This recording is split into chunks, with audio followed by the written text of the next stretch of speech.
انتقال کے بعد سب سے زیادہ ضرورت دعاؤں کی ہوتی ہے۔ فرمایا جب ہم کسی شخص کو دفن کر کے آتے ہیں تو اس کی حالت ایسے ہوتی ہے جس طرح کوئی شخص پانی میں غوطے کھا رہا ہو۔ اس مشکل اور آڑے وقت میں اگر پسماندگان کی طرف سے اسے کسی چیز کی ضرورت ہوتی ہے تو وہ دعاؤں کی ضرورت ہوتی ہے۔ میرے لیے کسی کے ہاتھ اٹھ جائیں، اور بعد میں لوگ بحث کر رہے ہوتے ہیں دعا مانگنی بھی چاہیے یا نہیں مانگنی چاہیے، اور وہ انتظار میں بیٹھا ہوتا ہے کہ کسی کے ہاتھ اٹھے۔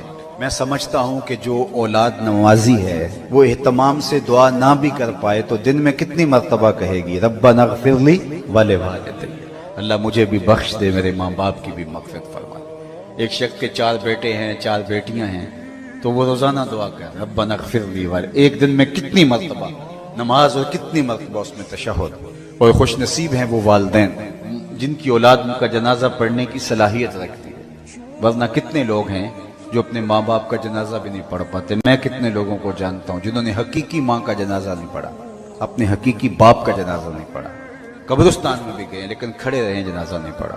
ایسے لوگوں کو آپ بھی جانتے ہیں، یہ وہ لوگ ہیں جنہیں جنازہ آتا نہیں ہوتا، اور وہ صف میں کھڑے رہتے ہیں اور جنازہ نہیں پڑھ پاتے اس لیے کہ آتا ہی نہیں ہے۔ اور مجھے بتاؤ کہ اس بیٹے سے بڑا بد نصیب کوئی ہو سکتا ہے جو اپنی حقیقی ماں کا جنازہ پڑھ نہ سکے، اپنے باپ کا جنازہ نہ پڑھ سکے، اور والدین کتنے معروم ہیں کہ ان کی اولاد ان کا جنازہ نہیں پڑھتی۔ جس خلوص کے ساتھ اولاد جنازہ پڑھ سکتی ہے کوئی اور پڑھ سکتا ہے، لیکن وہ کھڑے ہیں ہاتھ باندھے کیونکہ جنازہ آتا ہی نہیں ہے۔ اس لیے یہ پہلا حق تھا ماں باپ کا جو انتقال کے بعد واجب الادا تھا لیکن ادا نہ کر پائے، اور وہ خوش قسمت ماں باپ کے جن کی اولاد خود جنازہ پڑھانے کی صلاحیت رکھتی ہے، تو خوش نصیب ہیں وہ والدین جنہوں نے اپنی اولاد کو دین دیا، تو ان کے لیے دعاؤں کا سلسلہ موقوف نہیں۔